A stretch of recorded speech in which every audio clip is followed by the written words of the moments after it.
how algorithms shape what you see. Because don't forget, the whole idea here is we're talking about the impact of artificial intelligence. We're trying to get you behind the algorithm to understand what is going on. And here we know 100%, all the academic researchers that I speak with, the psychologists, the internet developers, the internet service providers, et cetera, they know algorithms play a crucial role in curating the information that we encounter on a daily basis. So we're going to now take a little peek at how they influence our perceptions and how they can contribute to misinformation.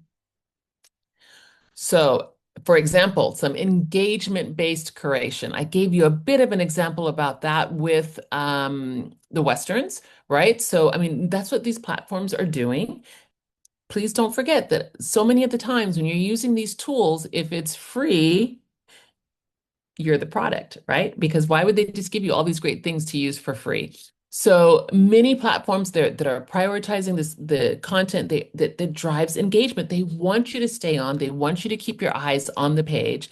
I also have issues. I sometimes like keep looking at things and a little bit too much, and then the algorithm keeps me there because it keeps serving me up what I want to see. But sometimes, and I haven't seen this in my own feed, but maybe you have, where it drives that engagement, and it's often at the expense of quality. Oh, no, that I can say I have seen that and truth. And now that I think about it, yeah, it's also true with truth because I remember my son came in and he was like, Mom, those are all AI generated photos. And I was sitting there looking at something and going, oh, wow, this is really cool. And I didn't realize it. So it happens to all of us. So this can lead to this sort of proliferation of sensationalism and misleading information. So what I really want you to understand, I agree, Sydney, your TikTok algorithm does know you. It really, really does. It knows me as well. And I mean, there have been studies that have shown that TikTok will serve up information or other social media feeds that serve up information because they know you better than you know yourself. And when you add that with, yourself looking at it, doing a Google search for something, um, it can be quite interesting, the things that it pulls together for you. So, as we go back to this engagement-based curation, we're looking at how it prioritizes your engagement. So it's again, it's sometimes it's just not the greatest thing. Dahlia is saying, who else has noticed that if you mention something, say a holiday, then you keep getting ads about holiday stuff? Oh yeah, Dahlia. And you know what? I have heard so many people tell me, oh, but that's not true. That's not true. I ask all of you to try that with your phones as you go online looking for something, just something simple, IKEA sofa, or talk about McDonald's, and you will start seeing how many ads you see for McDonald's and IKEA sofas. We all know. So the reinforcement of views, I'm sorry, impact on information quality. This is this engagement-driven approach, and it can lead to, sensationalist stuff and misleading information and just sort of distorting public perception. All of this, we know it has consequences for truth. And this is what we're talking about, how it's so important for you to keep going with the critical thinking.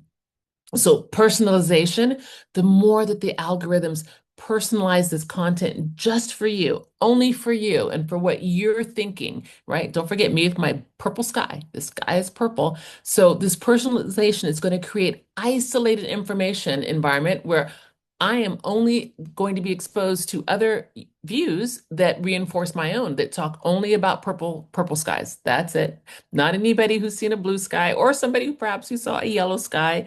Nope, it's only going to be purple skies.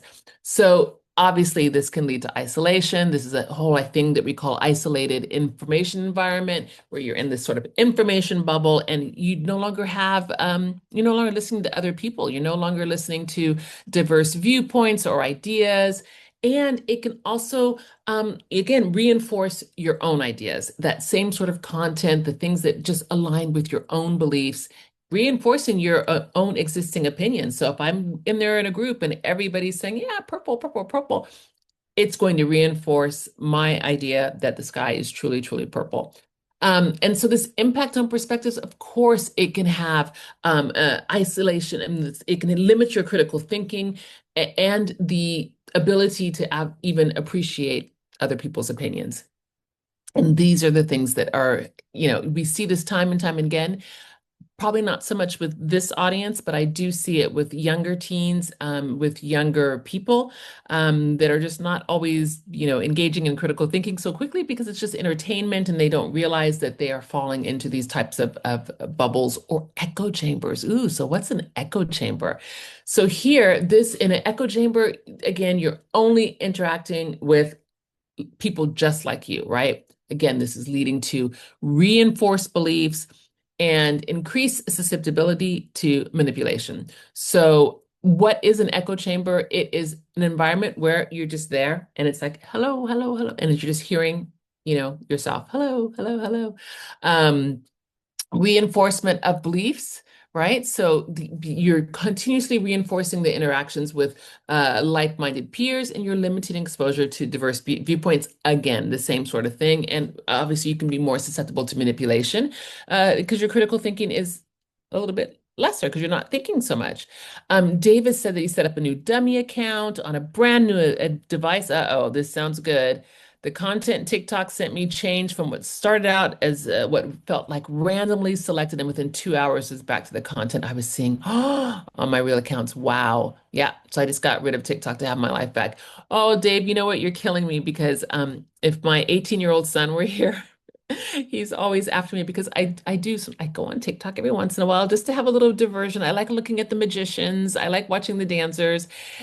And it just sometimes happens where you're just like you get sucked into a vacuum, and I too I need to get my life back. So actually, I am going, yeah, cooking and restoration. But see, exactly, it's something that's like innocent, and it's like no big deal. But then you start seeing the same thing, right? I know, I know. I'm with you, Dave. I'm with you.